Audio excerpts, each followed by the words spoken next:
friends, welcome back to Food Prep Guide. If you have ever wondered about reusing canning lids, then this video is for you.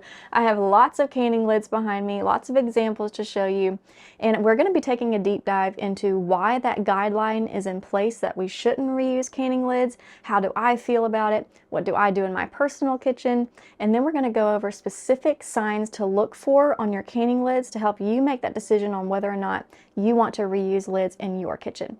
Let's get started. Welcome to Food Prep Guide. My name is Jordan. I'm a homeschooling mom to 3, living on 3 beautiful acres with my wonderful husband.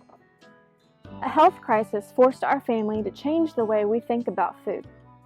Unfortunately, it also put us in financial hardship. Thankfully, the solution to both challenges was the same: to live off the land as much as possible. For us, that means growing a garden, preserving the harvest, raising chickens, and cooking from scratch. It's definitely a family affair.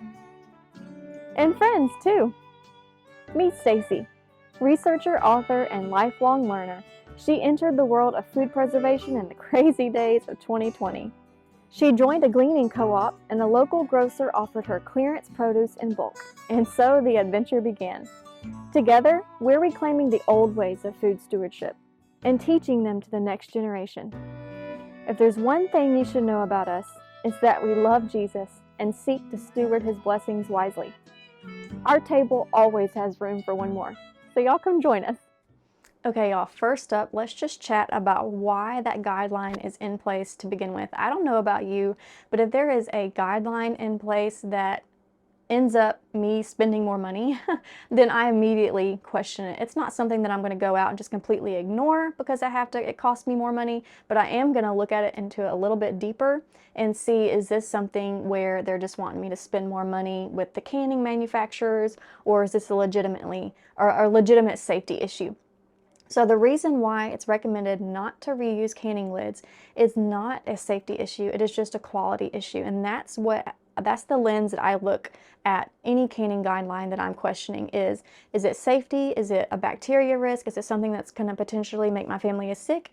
Or is it simply a quality assurance type thing and getting the best product possible? Now, don't get me wrong, I want the best product possible when I'm investing my time into all this canning. I want to have the best in quality as possible, but if it's a matter of saving a significant amount of money for something that is just a very slight possibility, not a guaranteed quality issue, but the slight possibility of a quality issue, well, then I'm probably going to rethink that guideline.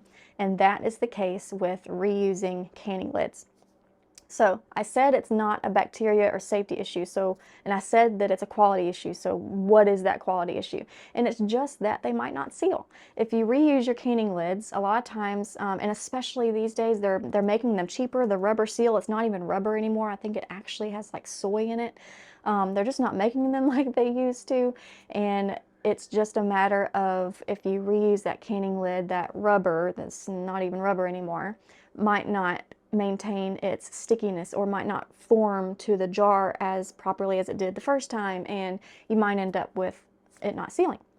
And when you go through all of that hard work, you want all of your jars to seal. Seal failures are very frustrating, and you want to avoid that. So that's why that canning guideline is in place, just that it might not seal.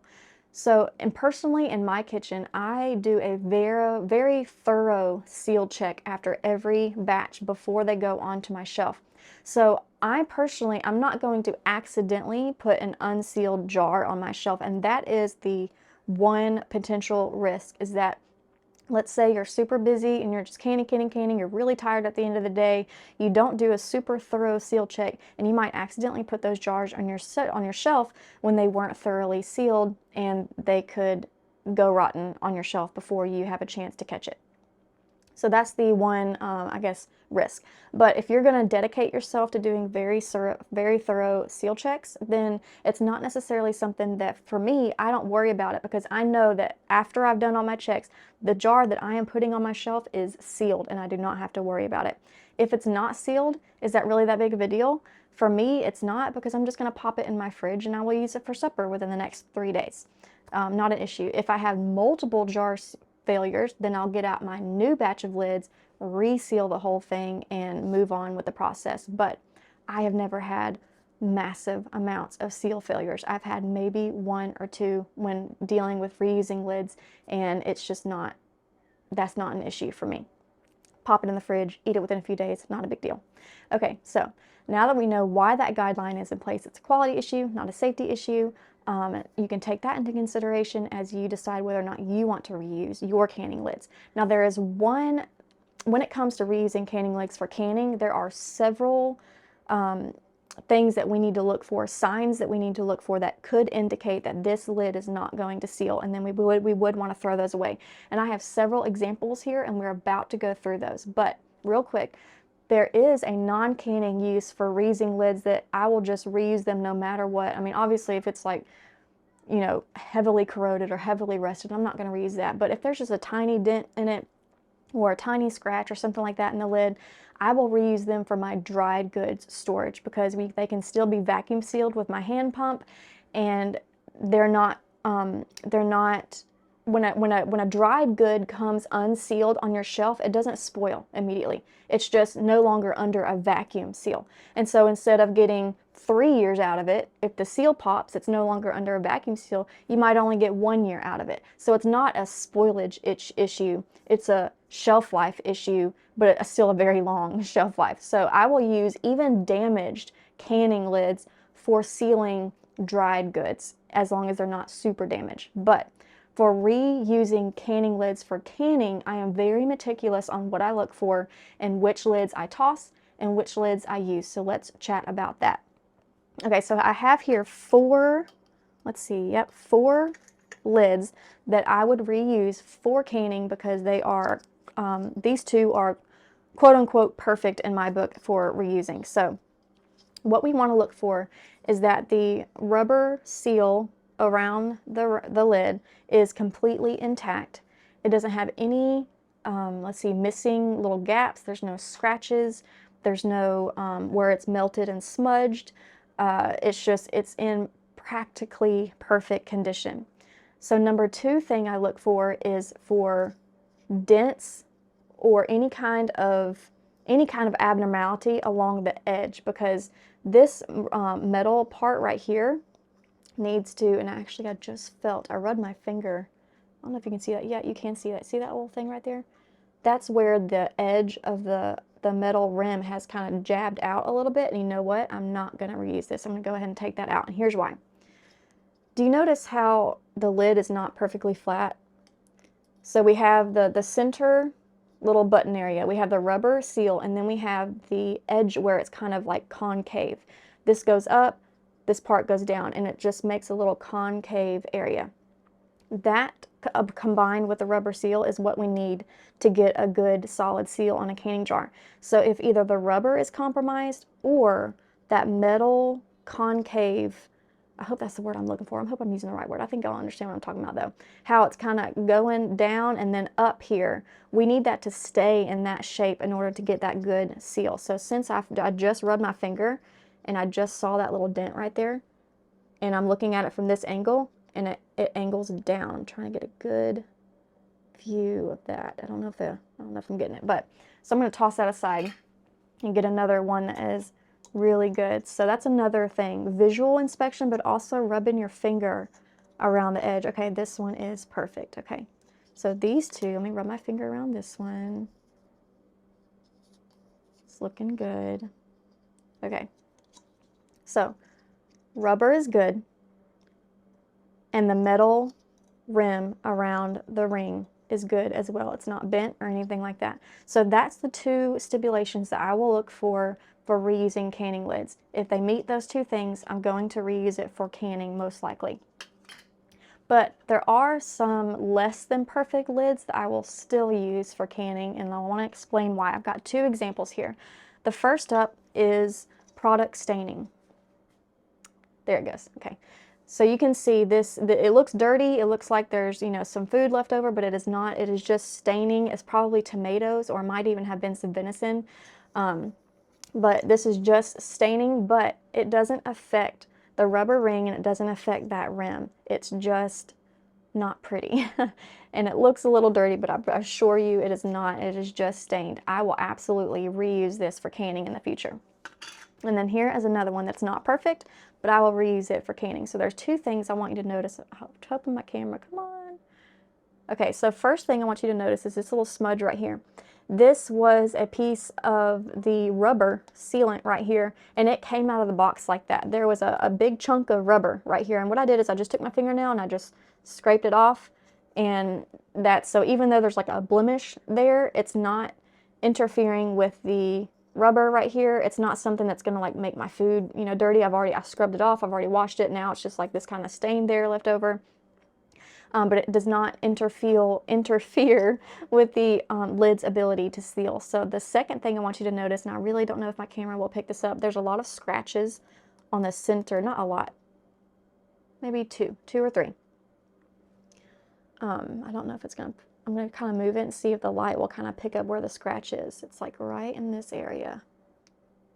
But there's just a little scratch there on the lid, but it is not a deep scratch. It's not going through the lid at all. It's not touching this rubber ring. It's not interfering with that beautiful rim right there. So I will reuse this for canning, no problem. Now I do in my kitchen, I have two kind of sets. I have like a definitely reuse for canning, don't even think about it, no worries. And then I have a box of not perfection lids, but if it gets to the point where I can't afford lids, or like we saw a couple years ago, I couldn't find any lids, they just were not in stock. If I'm at the point where I need to can something, and if I don't have a lid, I can't can it, then I'll go ahead and use these less than perfect lids. But even those less than perfect lids are still not messing with the rubber seal in that rim right there. Okay, so those were examples of lids that I would absolutely reuse for canning. So now let's talk about some ones that I would not reuse for canning. And I have two examples here, and they're demonstrating the same thing, and that is the metal rim is messed up. Can you see that? Right there in the middle. Now the rubber on both of these are great. I will use this for storing my dried goods in, like my home dehydrated foods, or like rice or beans or flour or sugar or anything like that. Anything that I want to vacuum seal in a mason jar, I would still use these lids, but not for canning, because of that indentation on the lids right there that will affect my ability to get a good seal on that jar. And sometimes, like with that first one, I didn't see it visually. I was rubbing my finger, and that's when I felt it. So sometimes it's not super noticeable. You got to rub your finger around it and find it. So that's one example of why I would not reuse a canning lid. And then here's another one with a rubber issue. So if you can see right there, it's just slightly discolored and like scratched up right there. I probably used, if I had to guess, I don't know, but if I had to guess, I probably used a knife to open this lid. It's probably before I had my church key thing, which I highly recommend. This is a church key. This is what I use. Most church keys come with a blunt side and a sharp side. I don't recommend using this one because it will often put little dents in your lids, but this rounded one works fantastic as long as you don't, you just want to pop, you don't want to pry like that. You just want to pop, and then it will not ruin your lids. So before I had that, I used spoons and knives, and this is probably one example of when I used a knife. So if there is anything at all wrong with the rubber seal, if it doesn't look quite right, I'm not going to be using it for recanning. Even though in the grand scheme of things, would this lid reseal? It might, because this is just a little scratchiness right here. It's not even that big, it's just a little tiny scratchiness, but I have a lot of lids accumulated by now. Why risk it when I've put in a lot of time and effort into canning, and when I can clearly see that this lid has a defect, I'm just not gonna go ahead and use that for canning. Okay, y'all, I think that's it. Yep. I hope that was helpful to y'all. If you are interested in that that little church key thing, I'll pop that in the description box below and you can find that. And I hope that was helpful to y'all in helping you decide if you want to reuse canning lids in your kitchen. Okay, that's it. We'll see you next time. Bye.